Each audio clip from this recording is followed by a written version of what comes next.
আমি রূপনগরের রাজকন্যা রূপের জাদু এনেছি। এদিকের নাম হচ্ছে পুংপাংচকা।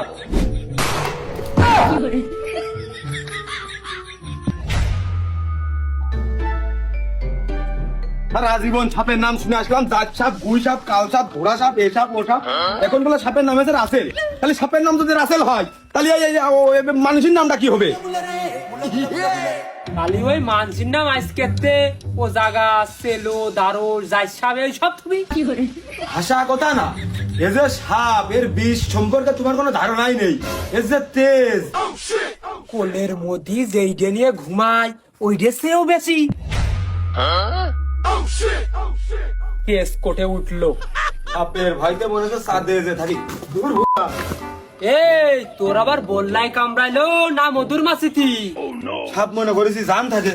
কান তুই একটু আগে মাথায় কিনে নিয়ে আসি ওনে থুলি ওনে সাপ কোনতে আসবে? হ্যাঁ তাও ঠিক, এর ভিতরে যদি থাকতো তাহলে তোমার এর আগেই বলা পেঁচিয়ে ধরার কথা ছিল। আরে সাপ গলায় পেছানো মোটেও ভালো কথা না। আমি ওই যে ফুলির মালা মনে করে গলায় পেছি আমি মরিছি। ও ঠিক মাল বাইরে এসে দেখে যা তেজ কোনটার বেশি।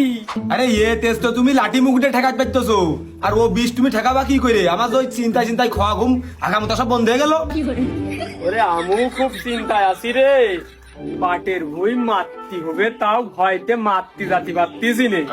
কবে যে এই জাত এই দেশের তো ধুর হবে নে।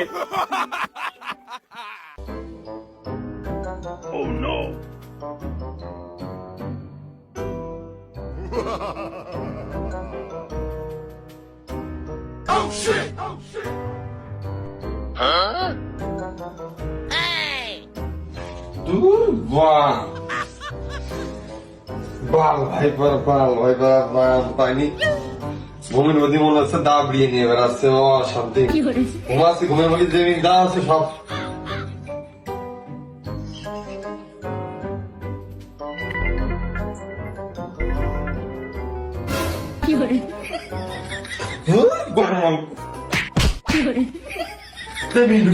খেলে বাল বাল বা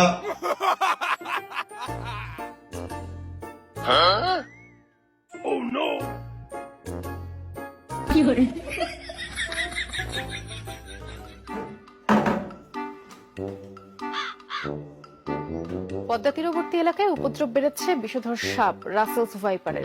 গেল 3 মাসে মানিকগঞ্জের হরিরাম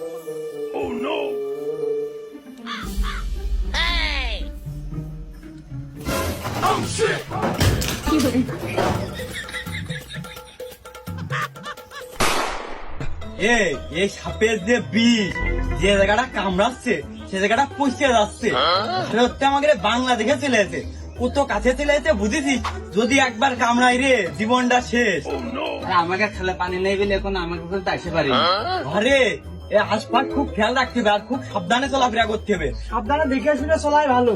আরে রাত্রে বেরোনোর আগে লাইট নিয়ে বেরোবে তোরা। খবরদার আমি হল বেড়াইস না, কখন কোনটায় কামড়া যায় ঠিক থাকে না। তাও ঠিক করেছি। কালকে আমার মামা কালকে ঘরের পিছনে পরিষ্কার করেছে, বন জঙ্গল পরিষ্কার করে আর পরিষ্কার করতে দিয়েছে। তুই মাঠে নামে গেলি থেমে, তুই মাঠে নামে গেলি